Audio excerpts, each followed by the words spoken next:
Shalom. Para o nosso estudo dos 10 mandamentos, a gente vai tomar como base o livro de Êxodo, apesar dos 10 mandamentos estar contido também no livro de Deuteronômio, mas vamos definir como base para o nosso estudo o livro de Êxodo. E o primeiro mandamento diz: não terás outros deuses diante de mim. Êxodo capítulo 20, versículo 1 ao 3.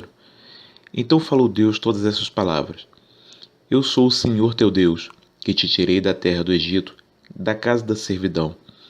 Não terás outros deuses diante de mim. Esse primeiro mandamento, a essência dele é a fidelidade. Deus não aceita ser adorado com outros deuses. A adoração é somente a Ele. E é fundamental que a pessoa que decida servir a Deus entenda isso perfeitamente e tome essa decisão de forma consciente, para que ela não traga para si maldições. Inclusive, Josué alerta o povo quanto a isso. Na época ali, no livro de Josué, capítulo 24, versículo 15. Josué, capítulo 24, versículo 15. Se, porém, vos parece mal servir ao Senhor, escolhei hoje a quem servais, se aos deuses a quem serviram vossos pais, que estavam da além do Eufrates, ou aos deuses dos amorreus, em cuja terra habitais. Eu e a minha casa serviremos ao Senhor. Então Josué ele deixa claro o seguinte: o ideal é servir ao Senhor, porque não há outro Deus senão Ele. Mas, se as pessoas não querem abandonar as práticas pagãs, é melhor que não sirva ao Senhor do que servir ao Senhor com práticas pagãs. Isso tem uma razão de ser, não é? Então a gente vai entender um pouco mais quem são esses outros deuses que a Bíblia menciona. O primeiro texto que nós vamos adotar aqui é o texto que está no livro de Salmos, capítulo 106, do versículo 34 ao 38. Mas a Bíblia toda ela menciona sobre a adoração a outros deuses, mas vamos pegar esse texto como exemplo. Salmos 106, do versículo 34 ao 38.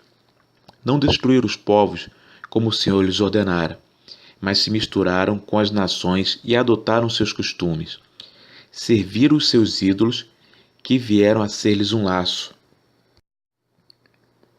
Sacrificaram seus filhos e suas filhas aos demônios. Derramaram sangue inocente, o sangue de seus filhos e de suas filhas, que sacrificaram aos ídolos de Canaã, e a terra foi manchada com sangue. Sim, exatamente isso. Os deuses nada mais são do que os anjos caídos, ou seja, Satanás e os demais anjos que fizeram aliança com ele e que foram expulsos da presença do Altíssimo, se tornando os demônios. E ao contato com os homens, esses demônios se apresentam como deuses e passam a exigir sacrifícios. Então, por isso que os povos antigos tinham vários deuses, porque na verdade os demônios, cada demônio tinha uma especialidade e ensinava aos homens dessa forma, né, a ciência dele, e exigia em troca sacrifícios. Nós vamos trazer aqui um texto que está no livro de Enoque, que foi um livro que não foi colocado na Bíblia, apesar dele pertencer ao cânon judaico, mas no Concílio de Nicéia esse livro acabou não entrando na Bíblia. E no capítulo 19 desse livro, ele especifica bem como foi essa traição, né, desses anjos e como eles fizeram ser adorados pelos homens. Então Uriel disse: Eis aqui os anjos que coabitaram com as mulheres, escolheram seus líderes, e sendo numerosos em aparência, profanaram os homens e fizeram com que errassem. Assim, eles sacrificaram aos demônios como aos deuses, pois no grande dia haverá um julgamento, no qual eles serão julgados, até que sejam consumidos, e suas esposas também serão julgadas, as quais levaram desencaminhadamente os anjos dos céus para que as saudassem. Então esse texto deixa bem claro que os anjos, os próprios anjos caídos, os demônios, fizeram com que as pessoas os adorassem como se fossem deuses. E a sua sede por sangue, dessa forma fica evidente que a adoração a esses seres é traição a Deus. Ou seja, você vai estar adorando aqueles seres que traíram a Deus. O Evangelho se baseia no amor. Deus é um Deus infinitamente amoroso. E esses demônios, eles exigem exatamente sangue inocente. Ou seja, desagrada extremamente a Deus. Logo, o primeiro mandamento, em outras palavras, é: seja fiel a Deus. Muitas pessoas dizem abertamente: Deus é fiel. Isso é uma verdade absoluta. Deus é fiel. Mas a pergunta é: você é fiel a Deus? É melhor não servir a Deus do que servir a Deus e a outros deuses, assim como é melhor permanecer solteiro do que se casar e adulterar. Deus é infinitamente amoroso, mas servir a Deus não é uma brincadeira, é algo sério. Não é algo que você possa fazer de qualquer maneira. Por isso a importância de conhecer os mandamentos, de conhecer a essência de Deus. Porque a própria Bíblia diz que o meu povo perece por falta de entendimento. Erreis por não conheceres as Escrituras e nem o poder de Deus. Então o erro ele exatamente acontece quando a gente não conhece as Escrituras, quando a gente não conhece a essência de Deus. E Satanás se aproveita disso para enganar as pessoas. E ele engana.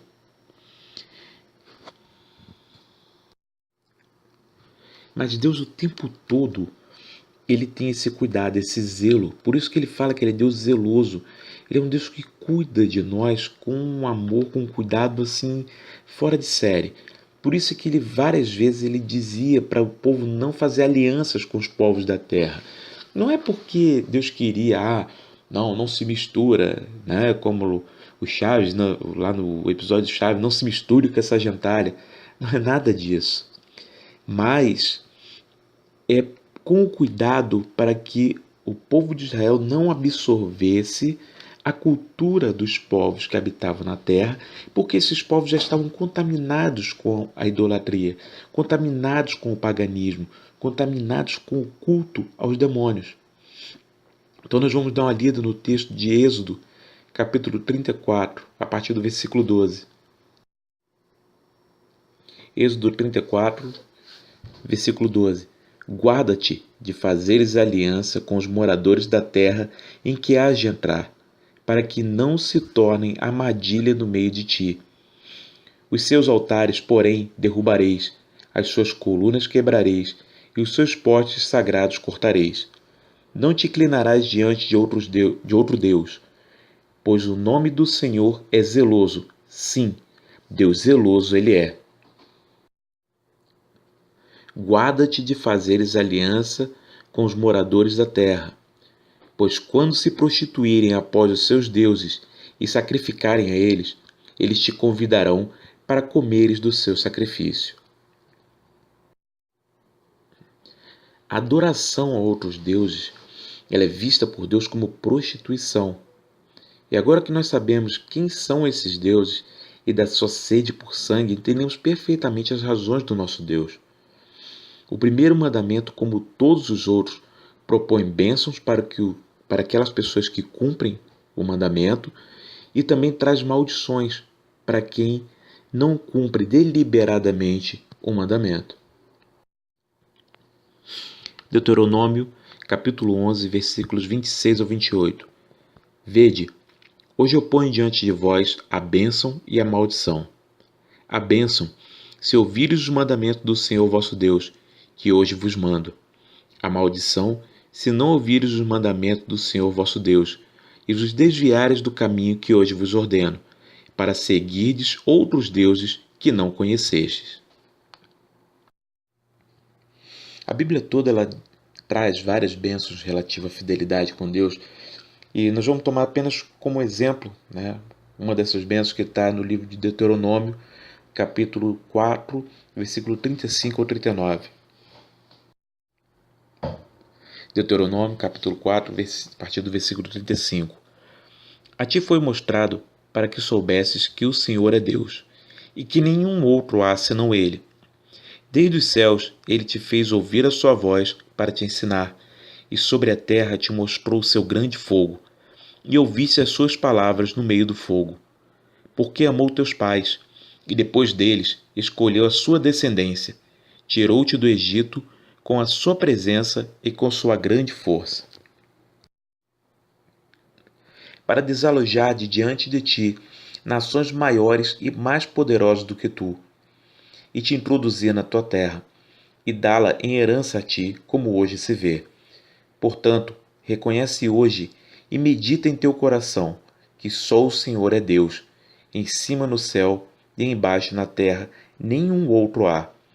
Guarda os seus estatutos e os seus mandamentos que hoje te ordeno, para que te vá bem a ti e a teus filhos depois de ti, e para que prolongues os dias na terra que o Senhor, o teu Deus, te dá para todo sempre. Então, servir a Deus em fidelidade, ele traz uma bênção não só para a minha vida, mas para toda a minha descendência. Não é uma bênção simples, né, que para em uma geração, mas ela se perpetua por outras gerações. Tamanho é o amor de Deus. O amor dele transborda, ele é supremo, então ele vai além. E a mudança, a bênção, implica exatamente em que é uma mudança radical de escravo para conquistador. Não para conquistar outras pessoas, mas conquistar felicidade, paz e até riquezas mesmo. Né? Deus não se agrada de pessoas oprimindo outras pessoas, mas Ele se agrada em ver os seus filhos prosperando. Então, você deixa de ser escravo do mundo para servir a Deus em liberdade. Em contrapartida, vamos tomar um exemplo também de maldições, né? Do livro de Deuteronômio ainda, no capítulo 6, versículos 14 e 15. Deuteronômio capítulo 6, versículos 14 e 15. Não seguirás outros deuses, os deuses dos povos que estão ao teu redor, pois o Senhor, o teu Deus, é um Deus zeloso no meio de ti, para que a ira do Senhor, o teu Deus, não se acenda contra ti e ele te destrua da face da terra. É exatamente isso. A pena ali é a destruição da face da terra. Quando Deus for eliminar Satanás e os seus anjos, todos aqueles que seguiram a esses deuses vão ser destruídos juntos. E isso não é justo. Não tem como não dizer que não é justo, porque Deus é infinitamente justo, sua justiça excede. Mas é claro essa justiça. Por quê? Porque a pessoa optou em servir esses demônios. Então, nada mais justo que elas tenham o mesmo fim que esses demônios. Logo, quando decidimos servir ao Senhor, é um pacto de fidelidade que fazemos com Ele. E esse pacto é um pacto de sangue, celebrado no sangue do Filho de Deus, o nosso Senhor Jesus Cristo. Ele pagou com sangue pelas nossas vidas. Então não é uma coisa banal, não é uma coisa que você possa levar de qualquer maneira. O primeiro mandamento, em outras palavras, é o ser fiel ao Senhor, o nosso Deus. E nesse sentido devemos servir somente a Ele. E servi-lo significa andar nos passos de Jesus Cristo, seguir o exemplo de Cristo. Porque Cristo não foi mandado à terra somente para morrer pelos nossos pecados, mas também para ser exemplo, para ser o nosso mestre. Por isso que somente a Ele nós devemos chamar de mestre, porque é os passos dele, é o exemplo dele que nós devemos seguir. É ele que tem a palavra de sabedoria da parte de Deus. A interpretação correta das profecias vem por meio do nosso Senhor Jesus Cristo. Então esse foi de uma forma breve, né? A gente não quis alongar muito para não ficar exaustivo até porque nós temos mais 9 mandamentos para estudar, mas de uma forma breve sobre o primeiro mandamento. E quem tiver alguma dúvida, pode deixar a dúvida aqui no canal, que nós vamos ter o prazer de responder, porque a palavra de Deus, ela é sublime, ela é maravilhosa e ela tem que ser pregada. É uma obrigação que todo cristão, todo aquele que se diz cristão tem. Então deixem suas dúvidas, deixem seus comentários e que Deus abençoe a todos em nome de Jesus. Amém.